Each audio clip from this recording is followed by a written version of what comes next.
உயிர்த்தெழுந்த இயேசு கிறிஸ்துவோட நாள் இன்றைக்கி 20 ஏப்ரல் 2025 ஞாயிற்றுக்கிழமை. இன்றைக்கி தான் இயேசு கிறிஸ்து நம்மளுக்காக மரித்து மனுகுல இரட்சகராக இன்றைக்கி உயிரோடு எழுந்து 40 நாள் கழித்து திருப்பும் மூணாம் வானமாகிய சேரக்கூடாத ஒளியில் வாசம் செய்பவர் இறைவன். அந்த இறைவன் லைட்டாக இருக்கிறாரு. அந்த லைட்டிலேருந்து சவுண்டு வருது. அந்த சவுண்டுக்கு பேர் கிறிஸ்து. அந்த கிறிஸ்து இன்றைக்கி இயேசுவாக ஏறிட்டார். இது அந்த சவுண்டை இந்த ஜீசஸ் வாங்கி அந்த சவுண்டாகவே மாறி நடந்து படைக்கப்பட்ட லைட்டோட அந்த மூளையோட அந்த சிந்தையோட அந்த கட்டளையை நிறைவேற்றி முடித்து இன்றைக்கி வலது பாரசத்திலேயே அதாவது பரலோகத்தில் சாட்சி இடுபவர்களே 3: பிதா, வார்த்தை, பரிசுத்த ஆவியானவர். இன்றைக்கி இந்த வார்த்தை கிறிஸ்துவாக மாறிட்டார். எப்படி மாறிட்டார்னா, ரத்தம் சிந்தி ரத்தமாக நடுநிலையாக அங்கே பரிந்து பேசும் கிறிஸ்து இயேசுவா பரலோகத்தில் இன்றைக்கி நமக்காக இருக்கிறாரு. நம்ம எல்லாம் அவர்கிட்ட வந்து சேரணும் அப்படின்னு தான் இந்த வீடியோ மூலியம் சொல்ல வரேன். மேலும் ஆவி, ஆத்மா, சரீரம். ஆவி, ஆத்மா, சரீரம்னா என்ன? ஒரு மனுஷன் கிறிஸ்துவை தெரிஞ்சுக்கிறதுக்கு முன்னாடி கிறிஸ்து இயேசுவை தெரிஞ்சுக்கிறதுக்கு முன்னாடி அவன் ஆவி ஆத்மா எப்படி இருக்குது, தெரிஞ்சதுக்கு அப்புறம் அவன் ஆவி ஆத்மா எப்படி மாறுது? ஃபஸ்ட்டு மாறினவர் யார்? ஃபஸ்ட்டு ஆதாம் ஏவாள் பண்ண அந்த பாவத்திலேருந்து 2ஆம் ஆதாமாகிய இயேசு கிறிஸ்துவாக மாறி அந்த சாபத்தை பாவத்தை எப்படி போக்கி மனுஷன் இழந்ததை திருப்பி மனுகுல இரட்சகராக அதே மனுஷங்கிட்ட நம்மளை மாதிரி மக்கள்கிட்ட கொடுத்து இன்னும் எப்படி நம்மளுக்குள்ளார ஜீவனை கொடுத்து வாழ்ந்துன்னு இருக்காருன்னு தான் இந்த வீடியோ. இப்போ ஆவி, ஆத்மா, சரீரத்துக்கு போகலாம்.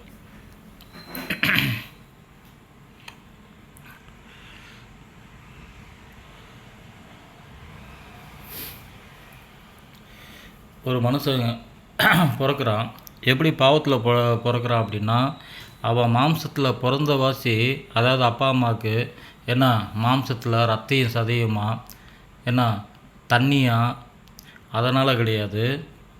அவனுக்குள்ளார இருக்கிற ஆவி நன்மை தீமை அறியத்தக்க பிசாசின் ஆவியில் தான் நம்ம எல்லாருமே ஆதாம் ஏவாள்லேருந்து அவங்க பாவம் செஞ்சதுலேருந்து நாளைக்கு உலகம் முடிவு பரியந்தியும் ஒரு மனுஷன் பிறக்கிறான்னா அவன் பாவத்தில் தான் பிறக்கிறான். ஏன் பாவத்தில் பிறக்கிறான் அப்படின்னா, அவங்க பெற்றோருக்கு பண்ண பாவமாக அப்படி கிடையாது.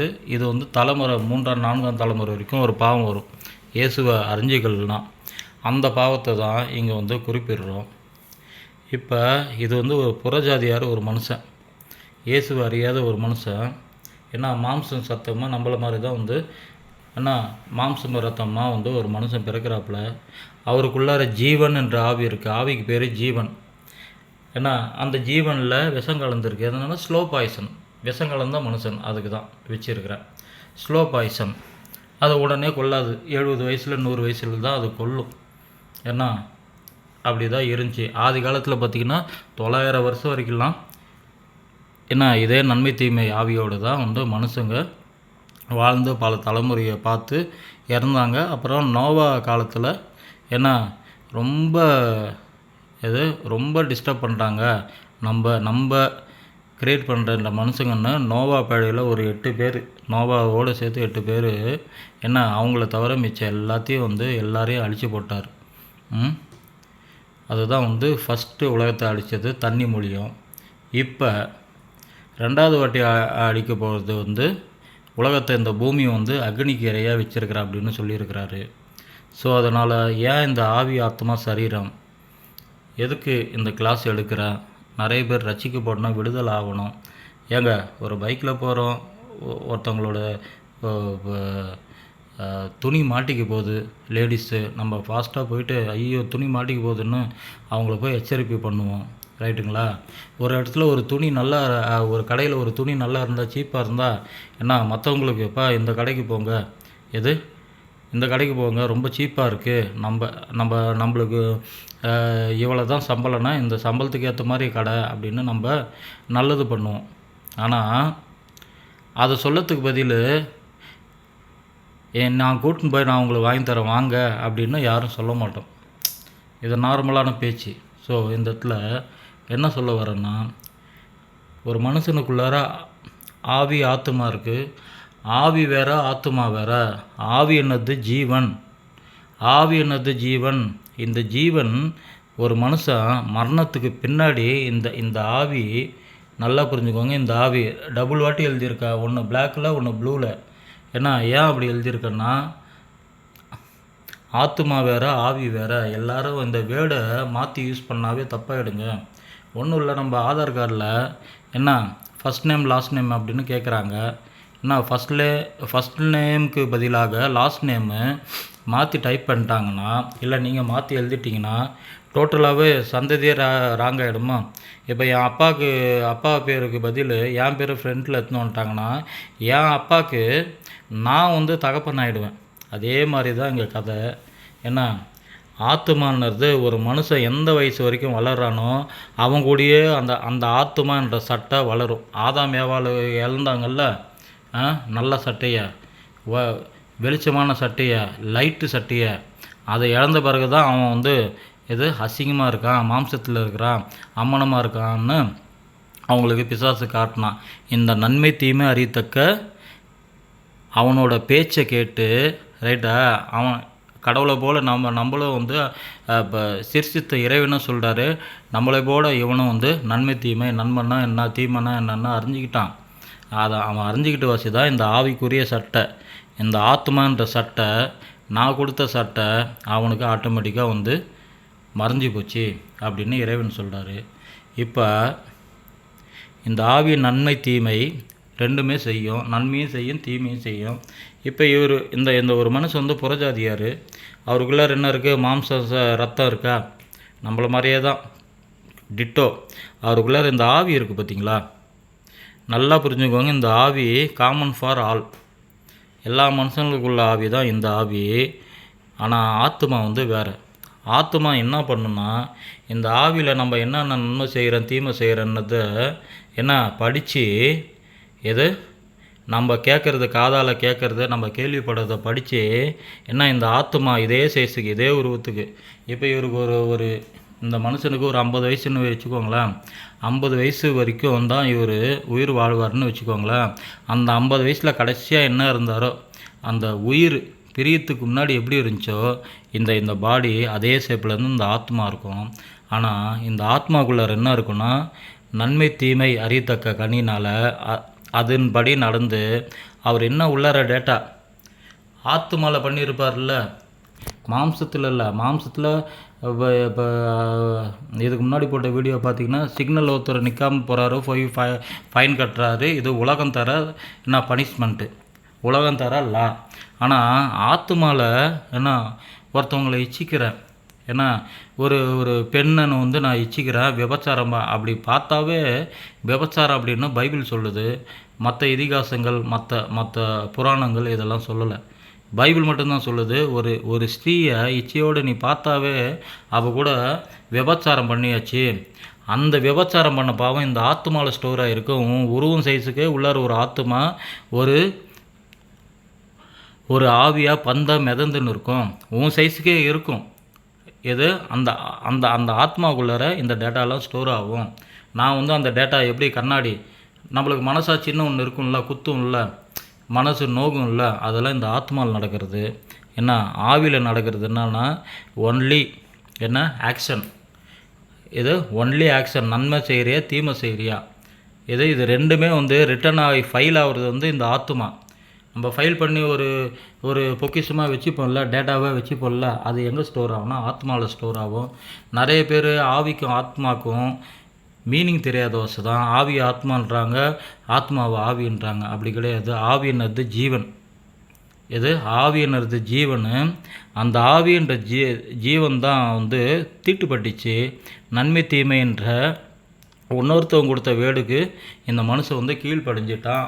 ஆதி காலத்தில் ஆதாம் ஏவாள் மூலம் சர்ப்ப மூலம். அதை போக்கத்துக்கு தான் கிறிஸ்து சிலுவை மரணத்தின் மூலம் வென்றார். எது? சிலுவை மரத்தின் மூலம் வந்து மாம்சம் ரத்தமாக அவருக்கு இருக்குது, மாம்சம் ரத்தமாக அவருக்கு இருக்குது, ஆவி நன்மை தீமை என்ன எது? அவரும் மாம்சத்தில் தான் பிறந்தார். இங்கே மனுஷன் எப்படி பிறக்கிறான்னா அதே மாதிரி தான் இங்கேயும் பிறந்தார். ஆனால் உலகத்தில் பல சத்தங்கள் கேட்கப்படுது. உலகத்தில் பல சத்தங்கள் நம்மலாம் கேட்குறோம். பல சத்தங்கள் மீன்ஸ் பல புராணங்கள், பல இதிகாசங்கள், என்ன பல ஜாதி புத்தகங்கள், அப்புறமா வந்து மத புத்தகங்கள், இதெல்லாம் கேட்டு கேட்டு கேட்டு கேட்டு கேட்டு அது வந்து என்ன எது? இந்த ஒரிஜினல் நம்மளுக்காக உயிர் சிந்தனை, இந்த சேரக்கூடாத ஒளியில் வாசம் செய்கிற இறைவன் இருக்கிறார் பார்த்திங்களா, நம்மளுக்காக இறையானார் பார்த்திங்களா, அந்த சவுண்டு 3ஆம் வானத்துலேருந்து வந்த சவுண்டு கேட்காம 2வது வானம் இருக்குது, 1வது வானம் இருக்குது. இந்த 2வது வானத்தில் யார் யார் இருக்காங்க? அநேக ஆயுத கர்த்தாக்கள், ஏந்திரிய கர்த்தாக்கள். நீங்களாம் பார்த்திங்கன்னா மற்ற இதில் பார்த்திங்கன்னா வந்து எல்லா கடவுளுக்குமே ஆயுதம் வச்சுன்னு இருப்பாங்க. இது கிறிஸ்து மட்டும்தான் இங்கே ஆயுதம் இல்லாமல் இருப்பார். இது கிறிஸ்து மட்டும்தான். அவர் தான் சேரக்கூடாத ஒளியில் வாசம் பண்ணுகிறவர். ஏன்னா அவர் பச்சைக்கு அக்னி தான். ஆனால் மனுஷங்கிட்ட மனுஷங்கிட்ட தன்னுடைய அன்பை காட்டுறதுக்காக தான் அன்பாக தான் இருக்கிறாரு. நீ என்னை வந்து அப்பா பிதான்னு கூப்பிட்ற, நான் உன்னை ஸ்நேகிதனேன்னு கூப்பிட்ற ஆசைப்பட்றேன் அப்படின்னு இந்த இறைவன் சொல்லிட்டார். இங்கேருந்து இந்த 3வது வானத்திலேருந்து தள்ளப்பட்ட தூதர்கள் தான் இவங்கெல்லாம் ஆயுதம் தரித்த பலவான்கள். அநேக ஆயுத கர்த்தாக்கள் கடவுள்கள் இந்த 2ஆம் வானத்தில் இருக்கிறாங்க. 1வது வானத்தில் 1வது வானத்தில் என்ன லோக்கல் பூமிக்குரிய கடவுள்கள், அப்புறம் மனித கடவுள்கள். நம்ம சில மனுஷங்களாம் கடவுளாக நினச்சி ஃபோட்டோ வச்சு கும்பிடுவோம் பார்த்திங்களா, அவங்களும் இந்த ஃபஸ்ட்டு வானத்தில் இருப்பாங்க. என்ன இந்த பூமியில் என்ன இருப்பாங்கன்னா, பூமியில் நம்மள மனுஷங்களாக க்ரியேட் பண்ண நிறைய அவங்களுக்கு என்ன பேர் வருதோ, இந்த சாமி அந்த சாமின்னா குலதெய்வ சாமி, குலதெய்வ பாரம்பரிய சாமி, சிலை வழிபாடு, உருவ வழிபாடு, ஃபோட்டோ வழிபாடுலாம் இருக்குது பார்த்திங்களா. இதெல்லாம் வந்து புறஜாதியார்கிட்ட இருந்து காலகாலமாக வர்றது. ஒருத்தவங்களை உண்மையான வந்து இறைவனை நம்ம தேடுறதுக்கு முன்னாடி நம்ம எல்லாருமே இப்படி தான் இருப்போம். உண்மையான இறைவனை கண்டுபிடிச்ச பிறகு அவர் வார்த்தையின்படி அவர் சத்தத்துக்கு நம்ம செவி கொடுப்போம். அதனால தான் இயேசு சொல்கிறாரு, என் ஆடுகள் என் சத்தத்திற்கு செவி கொடுக்கும் அப்படின்னு சொல்கிறாரு. இப்போ இந்த மனுஷன் மாம்சத்தில் பிறகுறான். இந்த மாம்சத்தில் இந்த மனுஷன் வந்து நன்மை தீமை தெரியும். நன்மை தீமை தெரியும். ஆனால் இந்த மனுஷன் தீமையே பண்ணல. ஒரு மனுஷன் எக்ஸாம்பிளுக்கு இந்த மனுஷன் விஷம் கலந்த மனுஷன்தான், நன்மை தீமை அறியத்தக்க மனுஷன்தான். எந்தாலும் தீமையே பண்ணது கிடையாது. இவரோட ஆத்மா சுத்தமாக தான் இருக்குது. எல்லாமே நல்ல விஷயம். இவர் தான தர்மம் பண்ணுறாரு, யாருக்கும் தீங்கே செய்யலை. நல்ல விஷயந்தான், நல்ல மனுஷன். அதான் இவர் வந்து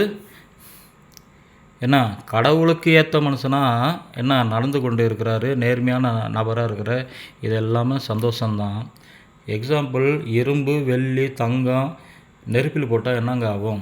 அந்தந்த டெம்பரேச்சருக்கு ஏற்ற மாதிரி இரும்பாக இருந்தால் ஒரு டெம்பரேச்சரில் அது உருகிடும், வெள்ளியாக இருந்தால் அது ஒரு டெம்பரேச்சரில் உருகிடும், தங்கமாக இருந்தால் அது ஒரு டெம்பரேச்சரில் நெருப்பில் உருகிடும். ஒரு டெம்பரேச்சருக்கு ஏற்ற மாதிரி தங்கம் உருகிச்சுன்னா தங்கம் எது கூட போய் சேரும்? தங்கத்து கூட சேரும். இரும்பு எது கூட போய் சேரும்? இரும்போடு சேரும். வெள்ளி எதோடு சேரும்? நெருப்பில் போட்டு அந்த அந்த அந்த சட்டன் டெம்பரேச்சர் வர வரைக்கும் அது கூட போய் சேர்ந்துக்கும். அது மாதிரி இந்த மனுஷன் இந்த மனுஷனுக்குள்ளார யாரோட வித்து இருக்குது? பிசாசோட வித்து இருக்குது. ஆனால் இந்த மனுஷன் வந்து எந்த தீங்கும் பண்ணல, யாருக்கும் யாரு கூடயும் போய் கெடுக்கல. நல்ல மனுஷனாக தான் வாழ்கிறாரு. இது எல்லாமே நல்ல விஷயந்தான். ஆனால் இவர் இப்போ இந்த ஒரு மனுஷன் ஒரு 50 வயசில் வந்து மறிக்கிறாரு அப்படின்னு வச்சுக்கோங்களேன். இவர் எந்த தீங்கும் பண்ணல. குல வழிபாடு, பாரம்பரிய சிலை வழிபாடு, உருவ வழிபாடு அப்படின்னு இவர் பண்ணிக்கிட்டே இருக்கிறார். மொட்டை அடிக்கிறது, காது குத்துறது, எல்லாமே முதுகில் குத்திக்கிறது, அளவு குத்திக்கிறது, இது எல்லாமே பண்ணுறாரு. இவர் யாருக்கு நார்மலாக பிறந்திருக்கிறாரு? நம்ம எல்லாருமே வந்து 2வது வானம் 1வது வானம் இந்த இந்த இங்கே உள்ள தேவர்களுக்கு தான் மெயினாக வந்து 2வது வானத்தில் உள்ள தேவர்களுக்கு தான். ஏன்னா இங்கே தான் வந்து மெயின் லூசிபர் இங்கே தான் இருப்பான். அதுக்கு கீழே உள்ள என்ன சிப்பாய் ஆளுங்க தான் இங்கே உட்கார்ந்து இருப்பாங்க. ஃபஸ்ட்டு வானத்தில் உட்கார்ந்து இருப்பாங்க. இதெல்லாம் போடுறது வந்து நான் சும்மா ஏஞ்சல் இருக்கிற மாதிரி காட்டியிருக்கிறேன் உங்களுக்கு. மேலே பார்த்தீங்கன்னா ப்ளூ கலரில் போட்டிருக்கேன், கீழே எல்லாமே பிளாக் கலர் போட்டிருக்கேன். இது எல்லாமே அநேக கத்தாக்கள் ஆயுதம் தரித்த பலவான்கள் கடவுள்களை என்ன மனித கடவுள்களை இங்கே சுற்றிட்டு இருக்கிறாங்க. இவங்க எல்லாம் பிளாக்கில் ஏன் போட்டுருக்குறான்னு நீங்களே யோசித்து பார்த்தீங்கன்னா உங்களுக்கே மீனிங் புரியும். இப்போ இந்த மனுஷன் 50 வயசில் இப்போ வந்து உயிரை விடுறாருன்னா இந்த ஆவி யார் படைத்தது வந்து இறைவன் தான் படைத்தது. இந்த ஆவி மட்டும் அவருக்குள்ளார அந்த ஸ்பார்க் ஒளி அந்த ஒளி அந்த ஜீவன் மட்டும் என்ன தன்னை படைத்த இறைவன்கிட்ட மீண்டும் போய் சேர்ந்துடும். ஆனால் இந்த ஆத்மா இருக்குது பார்த்தீங்களா, இந்த ஆத்மா எதுக்காக வாழ்ந்தது, இந்த ஆத்மா எதுக்காக வாழும்? 2வது வானம் 1வது வானம் இதில் ஏதோ ஒரு கடவுள் பேரில் தான் என்ன அந்த பேரில் தான் இந்த ஆத்மா என்ன இதே உருவத்தில் 50 வயசில் எப்படி இந்த உருவம் வந்து மாம்சம் செத்து போச்சு அந்த உருவத்தில் இது இருக்கும். அப்படி இருக்கிறப்ப இந்த ஆத்மா இதே கடவுள்கிட்ட தான் போய் சேரும். ஏன்னா அந்த கடவுளை தான் அது வழிபட்டுச்சு, என்ன கும்பிட்டுச்சு. எல்லாம் பாரம்பரியமே இந்த ஒரு மனுஷன் மாம்சத்தில் இருக்கிறப்ப என்ன பண்ணார், அதோட ஃபீட்பேக்கு தான் ஸ்டோர் பண்ணி வச்சுருக்கோம். அந்த ஃபீட்பேக்கு தான் இந்த ஆத்மாவில் ஸ்டோர் ஆகிருக்கும். அப்போ மேலே உள்ள கடவுள்கள் இப்போ சிருஷ்டி இறைவன் கர்த்தர் கேட்குறாரு, என்ன 2வது வானத்துக்கிட்டையும் 1வது வானத்துக்கிட்டையும், டேய் இவன் வந்து கெட்டதே பண்ணல, என்ன என் ஆவிக்குரிய என்ன சிந்தையில் இவன் வாழ்ந்துருக்கிறான் அப்படின்னு சொல்கிறப்ப இங்கே இருக்கிற 2வது வானத்தில் 1வது வானத்தில் உள்ள அப்புறம் பூமியில் உள்ள லோக்கல் கடவுளுங்க என்ன சொல்லுவாங்க, கரெக்டு தான், அவன் எந்த தீமையும் பண்ணல, நல்லபடியாக தான் வாழ்ந்து செத்து போனான், அவன் ஆத்மா எங்களுக்குரியது. ஆனால் எங்கள் பாரம்பரிய முறைப்படி குலதெய்வ கோயிலுக்கு கடை வெட்டுறது, பொங்க வெட்டுறது, அளவு கொடுத்தது எல்லாமே பண்ணாப்புல, என்ன அவங்க எங்களுக்குரிய ஆத்மாவை நீங்கள் எப்படி பிடிங்கிறீங்க அப்படின்னு திருப்பி கொஸ்டின் கேட்பாங்க. ஏன்னா அப்போ மெயினான கொஸ்டின் இந்த கடவுள்கள் கர்த்தாக்கள் என்ன கேட்பாங்கன்னா, சிருஷ்டி கர்த்தர்கிட்ட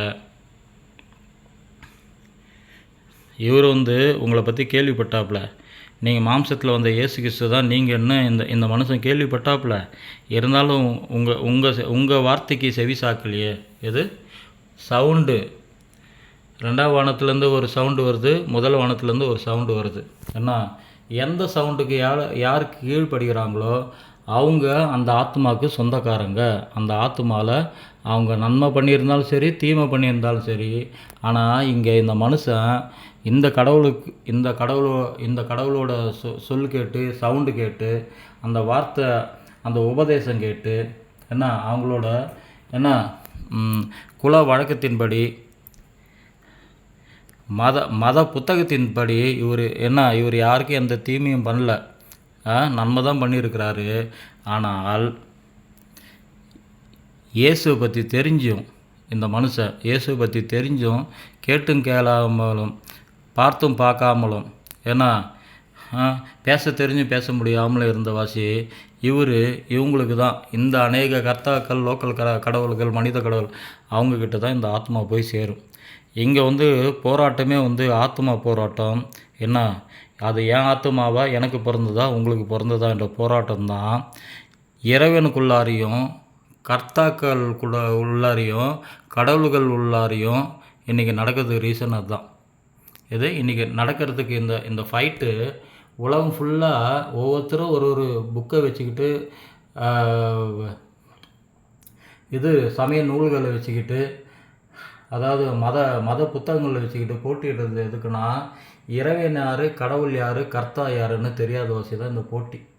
இறைவனா யார், இறையாக கொடுத்தவர், மனுஷனுக்காக இறையாக வந்து என்ன நீங்கள் என் வார்த்தையை புசிங்க, என் மாம்சத்தை புசிங்க, என் ரத்தத்தை பானம் பண்ணுங்க அப்படின்னு மாம்சத்தில் வந்த இயேசு கிறிஸ்துவை யார் அறிக்கை பண்ணலையோ அவங்க எல்லாமே அந்தி கிறிஸ்துவன்னு பைபிள் வந்து சொல்லுது. மாம்சத்தில் வந்த இயேசு கிறிஸ்து எந்த எந்த எந்த கடவுள்களும் தன்னுடைய வேத புத்தகத்தில்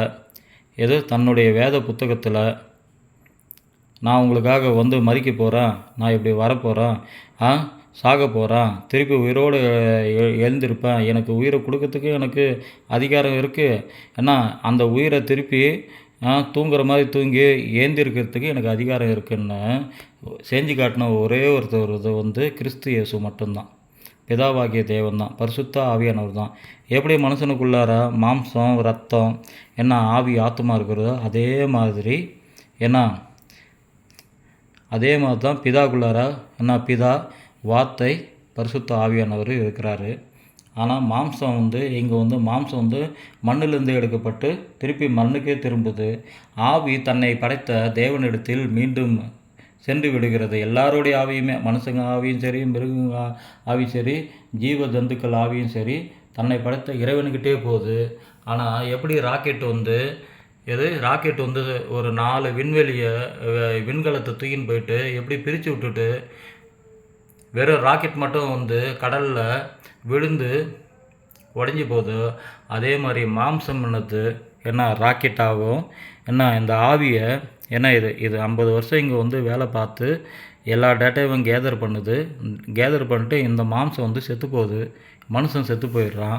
அவனுக்குள்ளார கொடுத்த அந்த ஆற்றல் என்ற ஜீவன் என்ற ஆவி தன்னை படைத்த இறைவனிடத்தில் போய் சேருது. இந்த ஆத்மா மட்டும் இந்த நன்மை தீமை அவங்க என்ன பண்ணியிருக்கிறாங்க, அந்த டேட்டாவை ஸ்டோர் பண்ணிவிட்டு ஆத்மா மட்டும் ஒரு மனுஷனுக்கு ஒரு வாட்டி தான் பிறப்பு, ஒரு வாட்டி தான் இறப்பு.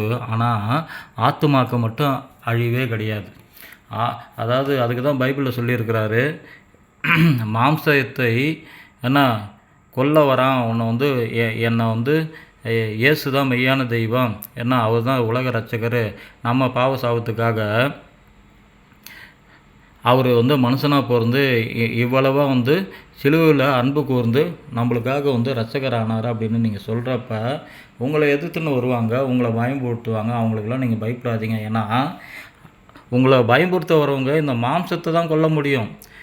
இந்த மாம்சத்துக்குள்ளார ஆவி ஆத்மான்னு 2 இருக்குது. ஆவி ஆத்மா அப்படின்னு 2 இருக்குது. ஏன்னா இந்த ஆத்மாவில் ஒருத்தன் பாவம் பண்ணுறான் பார்த்தீங்களா, ஒரு ஸ்திரீ எச்சியாக அப்படியே மனசுக்குள்ளாரே கூட இச்சிக்கிறான் பார்த்தீங்களா, அப்பயே அவங்க கூட விபச்சாரம் பண்ணியாச்சு. அந்த பாவத்தை போகிறதுக்கு தான் நான் வந்திருக்கிறேன். அந்த பாவத்தை போகிறதுக்கு தான். அது மாதிரி நிறைய பாவங்கள் யாரெல்லாம் பண்ணுறாங்களோ, அடுத்தவங்களுக்கு தீங்கு பண்ணுறாங்க, அடுத்தவங்க கொடுத்த கெடுக்கிறாங்க, அடுத்த இடத்த அபகரிக்கிறாங்க, பொய்யா பேசுகிறாங்க, புரளியாக பேசுகிறாங்க, அதெல்லாம் ஆவியில் வந்து ஸ்டோர் ஆகுது அந்த பாவம். அந்த ஆத்துமாவில் பண்ணுற பாவத்தை நிவர்த்தி பண்ணுற ஒரே ஒரு இறைவன் கிறிஸ்து இயேசு மட்டும்தான். இந்த ஆத்மாவில் செய்கிற பாவத்தை உங்களால் தேங்காய் உடைச்சியோ இல்லை வந்து மாந்திரிகம் பண்ணியோ இல்லைன்னா வந்து 1000 வாட்டி 1,00,000 வாட்டி வந்து ஸ்லோகம் எழுதியோ அந்த ஆத்மாவில் ஏற்பட்ட கரையை 2ஆம் 4ஆம் தலைமுறை வரைக்கும் நீங்கள் பண்ணுற பாவம் உங்களுக்கு அடுத்த ஜென்ரேஷன் 4 தலைமுறை வரைக்கும் தாக்கும். அந்த பாவத்துக்காக தான் அந்த பாவத்தை நீக்கி மனுஷனை நல்வழிப்படுத்தி திருப்பி நான் வந்து ராக்கெட்டில் 4 விண்கலத்தை செலுத்தி விட்டேன் ஆகாயத்தில். அதே மாதிரி நீங்கள் பூமிக்கு நீங்கள் வரீங்க, என்னோடய வேலையெல்லாம் பார்த்துட்டு திருப்பி என்கிட்டே வாங்கப்பா. ஏன் நான் கொடுத்த ஜீவனை மட்டும் நீங்கள் யூஸ் பண்ணுறீங்க, ஆவியை மட்டும் யூஸ் பண்ணுறீங்க. உங்களோடய சேர்ந்து ஒரு ஆத்மான்ற ஒரு ஸ்டோரேஜ் ஒரு பென்ட்ரைவ் இருக்குது. அந்த பென்ட்ரைவில் நீங்கள் பண்ணுற பாவ கணக்கு நன்மை கணக்கு எல்லாமே எழுதப்படுது. நன்மை கணக்கு எழுதுனா நான் ஏதாவது வந்து என்னோடய ரத்தத்தை தெளித்து எப்படியாவது வந்து கடைசி காலத்தில் கடைசி யுத்தத்தில் பூமி அழிக்க போகிறப்போ உங்களை நம்ம மீட்டிடுவேன். நீங்கள் நன்மைக்கு பதில் தீமையாகவே பண்ணிகிட்டு இருக்கீங்க. ஏன்னா நீங்கள் உங்களோட உங்கள் காதை எதுக்கு கொடுத்தீங்கன்னா உங்கள் பாரம்பரியத்துக்கு உங்கள் உருவ வழிபாடுக்கு அதுக்கு கொடுத்துருக்கீங்க. இல்லை தெய்வமே இல்லைன்னு மறுதளிச்சுட்டு தெய்வமே இல்லை அப்படின்னா உங்களுக்கு யார் தெய்வம், நீங்கள் எப்படி பிறந்தீங்க, எனக்கு அம்மா அப்பா இருக்கிறாங்க அவங்க தான் தெய்வம் அப்படின்னு சொல்கிறீங்க. ஆனால் அந்த அம்மா அப்பாவை க்ரியேட் பண்ணது யாருப்பா, நானாப்பா இருப்பா அப்படின்னு இறைவன் சொல்கிறார். கடவுள் கிடையாது, இறைவன். ஆனால் நிறைய பேருக்கு இறைவன்னா யார், கடவுள்லாம் யார், கர்த்தாக்கள்லாம் யார், என்ன மனித கடவுள்லாம் யாருன்னு புரியாத வாசி தான் அந்த வார்த்தையில் உள்ள அந்த சவுண்டில் உள்ள என்ன சத்தியம் புரியாத வாசி தான் நிறைய பேர் வந்து என்ன இவர் செத்தா இங்கே இருக்கிற 1ஆம் வானம் 2ஆம் வானத்துக்கு போயிட்டு அங்கே இதே மாதிரி என்ன எது 1ஆம் வானத்தில் 2ஆம் வானத்துலேயும் இதே மாதிரி 3ஆம் வானத்தில் உள்ள பரலோகம் மாதிரி இதுவும் காணப்படும். ஆனால் இறைவன் என்ன சொல்கிறாருன்னா கடைசி காலத்தில் பூமியை என்ன நெருப்புக்கு இரையாக வைத்துள்ளேன். அப்போ வந்து இந்த 1ஆம் வானமும் 2ஆம் வானமும் என்ன அப்படியே பாய் மாதிரி சுருட்டி எரிச்சு போட்டுருவேன். புதிய வானம் புதிய பூமி வந்து நான் வந்து கொடுப்பேன். அப்போ நீங்கள் 1ஆவது வானத்துக்கு 2ஆவது வானத்துக்கும் உரியவங்களாக இருந்தீங்கன்னா இப்போயே மனசு மாதிரி வந்துடுங்க, என்கிட்ட வந்துடுங்க ஆத்மாக்களே அப்படின்னு சொல்லி தான் அந்த ஃபைட்டு தான் என்ன அன்னிலேருந்து உலகம் தோன்றதுலேருந்து இன்றைக்கி வரைக்கும் நடந்துன்னு இருக்குது. முடிவு பறி வந்த வரைக்கும் இதில் நிலை நிற்பவர்கள் தான் ரசிக்கப்படுபவர்கள். அதுக்காக தான் என்ன இந்த ஆவினா என்ன, ஆவினா வேறு ஆத்மானா வேறு. ஆவியில் தான் என்ன இந்த ஆவி தீட்டுப்பட்டு இருக்குது. அதனால தான் ப்ளூ கலரு பிளாக் கலர் எழுதியிருக்கேன். இந்த பரிசுத்த ஆவியானவர் என்ன மனுஷனுக்கு கொடுத்த அந்த அந்த ஆவிக்குரிய சரீரத்தை இழந்தவாசி இப்போ மனுஷன் வந்து பாவ சரீரமாக அதுக்கு தான் பிளாக் கலர் எழுதியிருக்கிறான். அந்த சரீரத்தில் இருக்கிறான். இந்த பிளாக் எடுத்துக்கொள்ளப்படுறப்ப இந்த ப்ளூ கலர் ஆத்மா அப்படியே நிற்கும். அந்த ஆத்மா அந்த ஸ்டோரேஜ் ஹார்ட் டிஸ்க் எடுத்து போய் பார்த்தா ஒரு கண்ணாடி மாதிரி ஒரு கண்ணாடி மாதிரி உங்களோட பிம்பத்தையே நீங்கள் செய்த ஆனால் உங்கள் கணக்கு 50 வருஷமாக நீங்கள் பிறந்ததுலேருந்து உங்களுக்கு விவரம் தெரிஞ்சதுலேருந்து என்ன நன்மை தீமை பண்ணிங்கன்னா அந்த ஸ்டோரேஜ் ஆத்மா இந்த ஹார்ட் டிஸ்க்குள்ளார உங்களோட ஹிஸ்ட்ரி காட்டும். அந்த ஆத்மாவுக்கு அழிவு கிடையாது. ஆத்மாவை கிரியேட் பண்ணுறவர்னால்தான் ஆத்மாவை அழிக்கவும் முடியும். ஏன்னா இங்கே இருக்கிற கடவுள்கள் 2ஆவது வானம் 1ஆவது வானத்தில் உள்ள அநேக ஆயுதம் தரித்த பலவான்கள் கர்த்தாக்கள் கடவுள்கள் தள்ளப்பட்ட தூதர்களால் என்ன லோக்கல் கடவுள்னாலும் மனித கடவுள்னால் யாருனாலையும் இந்த ஆத்மாவுக்கு விடுதலை தர முடியாது. இந்த ஆத்மா இந்த 2 கடவுள்களுக்கும் போய் சேர்ந்துச்சுன்னா அவங்க சொல்லது தான் நீங்கள் கேட்டாகணும். இவங்க உங்களை இங்கே வந்து பார்க்குறதுக்கு இப்போத்துக்கு என்ன செத்த பிறகு ஆமாம் மகளே நீ எனக்கு தான் வந்து பிறந்த, எனக்காக தான் வாழ்ந்த, வா என்னோடய பரலோகம் இது இருக்குன்னு இது எல்லாமே வந்து அழிக்கப்பட வேண்டிய ரெண்டு வானம் 1ஆவது வானமும் 2ஆவது வானமும் என்ன இயேசு கடைசி காலத்தில் என்ன கிறிஸ்தேசு என்ன பிதாவாகிய தேவன் பரிசுத்த ஆவியன்று வந்து இதை பாய மாதிரி சுருட்டி அப்படி ஒன்றா அது பூமிக்கு இரையாக வச்சுருக்கிறார் இந்த வானங்களை. அதனால் அப்போ ஒரு மகா யுத்தம் இருக்குது. அதுக்கு முன்னாடி இந்த ஆத்துமா ஏன்னா தன்னை படைத்த இறைவன் ஏன்னா நம்ம ஆத்மாவில் பாவம் செய்கிறோமே அது ரகசியமாக இருக்குது, யாருக்குமே தெரியாது. நம்ம செத்து போனால் நம்மளோடையே வந்து ஏன்னா நம்ம செஞ்ச பாவம் அக்கிரமெல்லாம் யாருனாலும் கண்டுபிடிக்க முடியாது அப்படின்னு நிறைய மனுஷங்க நினச்சின்னு இருக்கிற வசி தான். ஏன்னா அவங்களுக்கு ஒரிஜினல் இறைவன் யார், கடவுள்லாம் யார், கர்த்தாக்கள்லாம் யார், ஏன்னா இறைவன் நம்மளுக்காக இரையாக்கப்பட்டவர் தான் இறைவன் மனுக்குலத்துக்காக. அதனால தான் மனுக்குல ரட்சகர் இயேசு அப்படின்னு திரும்ப சொல்கிறோம். இவர் என்ன தான் இந்த மனுஷன் தான தர்மம் உதவி யாருக்குமே தீங்கு செய்யவில்லைனாலும் என்ன இயேசுவை பற்றி அறியாமல் இயேசுவோட சிந்தை இல்லாமல் என்னடா நம்ம இந்த மாதிரி உருவ வழிபாடு பாரம்பரியத்தில் போய் சிக்கிட்டு இருக்கோம். நம்மளை படைத்த இறைவன் என்ன நமக்காக எதான் பண்ணியிருக்கிறாருன்னா ஆராயிரப்ப பிதா ஒருவனை என்னிடத்தில் இழுத்து கொள்ளாவிட்டால் அவன் என்னிடத்தில் வராள்னு கிறிஸ்து சொல்லியிருக்கிறார். பிதா ஒளி, அந்த ஒளி 2 ஒளி இருக்குது. ஒளினது லைட்டு, இந்த இடத்துல ஒளினது சவுண்டு. ஏன்னா அந்த சவுண்டு ஒரு மனுஷன் கேட்குறப்ப அது இறைவனுடைய சவுண்டாக இருந்தால் அவர் ரசிக்கப்படுறான். கடவுள் இந்த 1ஆம் வானம் 2ஆம் வானம் என்ற சவுண்டை கேட்டு அது பிரகாரம் நடந்தால் அவன் கடைசி காலத்தில் இப்போ இவங்களுக்கு இந்த 2 ராஜ்யத்தை என்ன முதல் வானமும் 2ஆவது வானத்துலேயும் உள்ள என்ன பரலோகம் மாதிரி ஒரு மாயமான பிம்பம் இங்கே இருக்கும். ஆனால் கடைசி காலத்தில் என்ன கடைசி யுத்தத்தில் இறைவன் ஏன்னா இயேசுவா எப்படி 33 வருஷத்தில் அப்போ எடுத்துக்கொள்ளப்பட்டாரோ அதே ஆத்மாவோடைய பரலோகத்தில் இருப்பார். அந்த ஆத்மாவை சாட்சி இடுகிறவர் தான் பரிசுத்த ஆவியானவர். இவங்க 3 பேரும் ஒன்றா இருக்கிறாங்க. மனுஷங்குள்ளார எப்படி ரத்தம் ஆவி ஆத்மா எப்படி இருக்கோ அதே மாதிரி அவங்க இறைவன் ஒன்றா இருக்கிறாங்க. ஆனால் இந்த கர்த்தாக்கள் கடவுள்கள் என்ன லோக்கல் கடவுள் மனித கடவுள்கள் இவங்களாலலாம் உங்கள் ஆத்மாவை யாராலையும் மீட் பண்ண முடியாது.